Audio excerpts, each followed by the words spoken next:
Hello, everyone. Welcome to Voice of the Wild, a podcast initiative by Naturalist Foundation. With this podcast, we bring you closer to the world of wildlife conservation, scientific research, and government environmental policy. This episode is brought to you by two hosts. I am Debolina, and with me I have Muskan. There is so much we have got to share with you all today, so without any delay, let's get started. One fine school afternoon, one of those drowsy periods after the lunch break, and your science teacher explaining to you how this invisible giant bubble, called as the ozone layer, surrounds our planet, protecting us from harmful UV rays coming from the sun. But it has started depleting slowly due to something produced by us, humans, called as CFCs. The increasing CFCs in the atmosphere created holes in this giant bubble. And if that goes on increasing, life on Earth might cease to exist. Remember how petrified you were listening to that for the first time?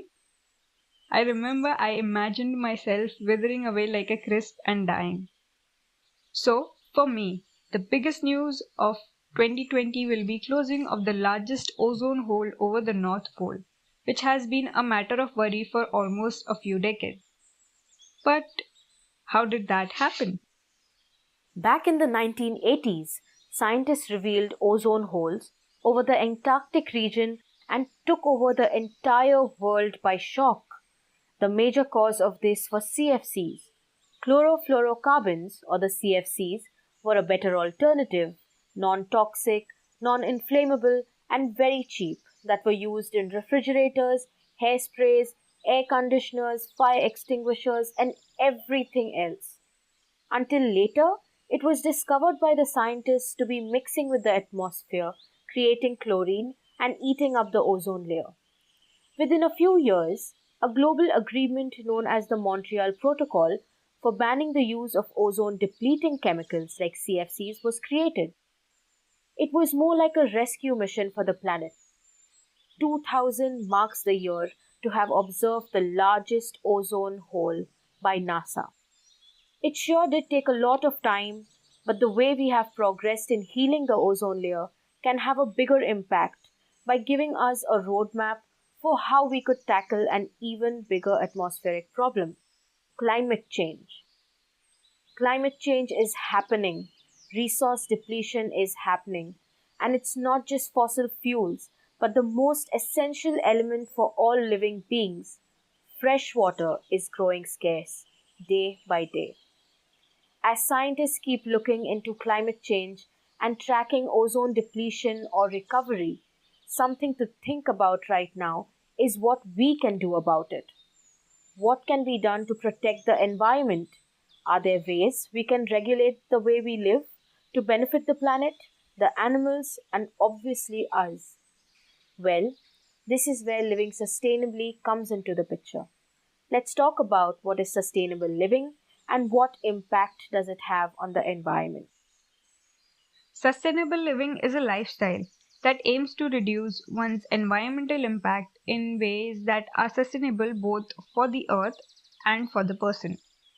Sustainable living is all about reducing our individual environmental impact, which ultimately is done by utilizing fewer resources and fewer fossil fuels. Since burning fossil fuels releases carbon into the atmosphere, causes the Earth's temperature to rise, the fewer fossil fuels we burn, the smaller our environmental impact will be. And with climate change becoming a more serious problem every day, it is more important than ever for people to do their part to reduce their environmental impact.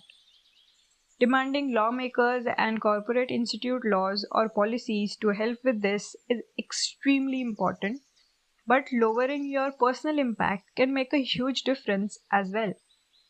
There is something known as zero waste movement and sustainable living. Well, both have similar goals, many similar lifestyle changes, but are a bit different. Those trying to live sustainably aim to lower their overall environmental impact in a variety of ways, while the zero waste focuses only on reducing the amount of trash they produce, namely single use plastic. While it may seem like small changes such as going zero waste or vegan, but looking at those statistics makes it clear that sustainable lifestyle changes can be powerful. We conducted an online survey to find out what are the changes people have made in their daily lives and what different ways have they adopted to be sustainable. In the end, we will also communicate their answers to you.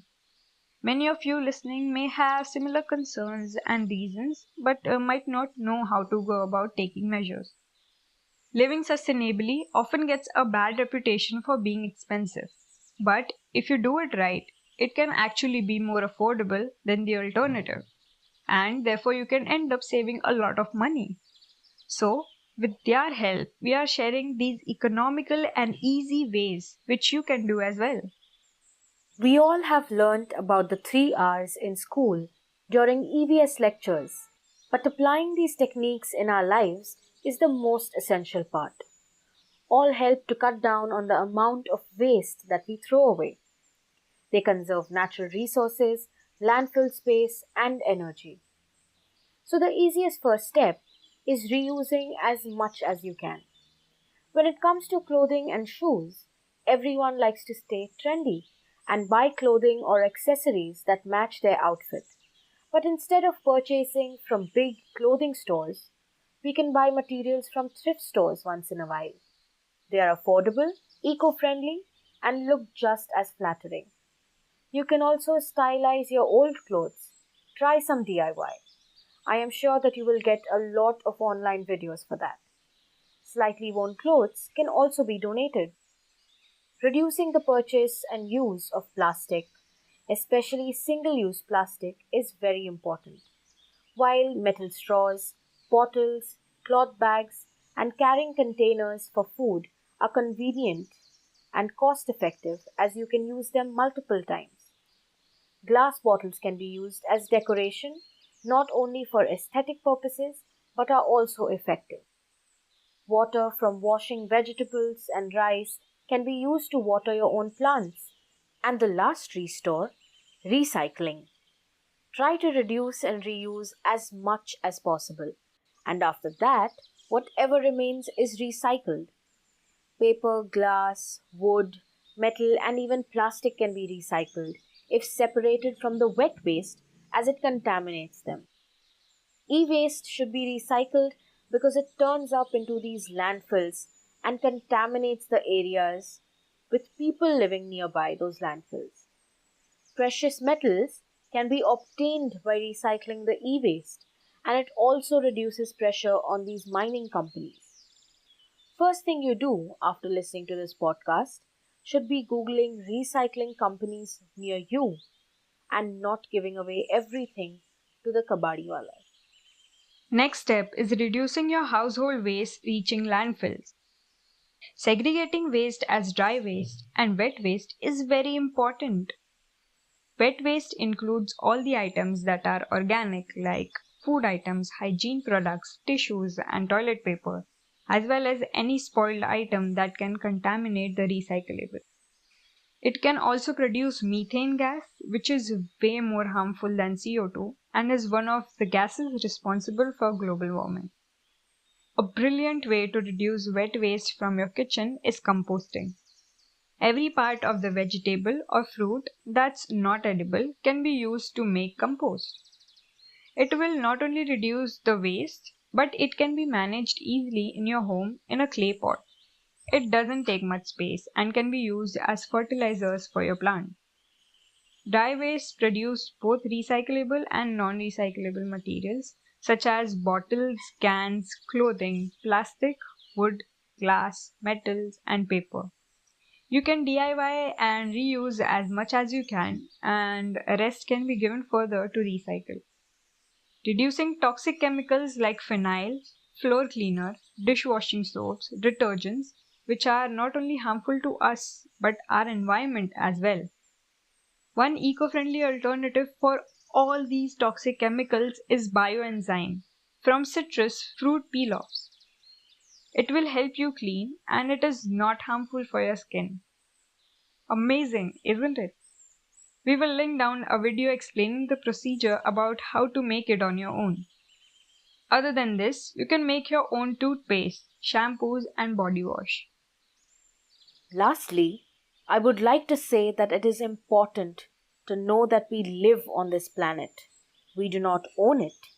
As much as it is important to learn and educate yourself about these things, it'll be much better if we implement steps towards it rather than just signing online petitions. Motivate yourself to protect our own planet because finding another one at this stage is more like a science fiction movie. Other than this, it is important to reduce our impact on the food industry. Switching to a plant based diet, or at least decreasing the level of meat and dairy in our diet a few times a week, might help. Also, shifting to supporting our local farmers, fishermen, and local meat rearers as their practices are more sustainable, and also developing a habit to reduce factory produced meat and dairy to a certain extent as a start.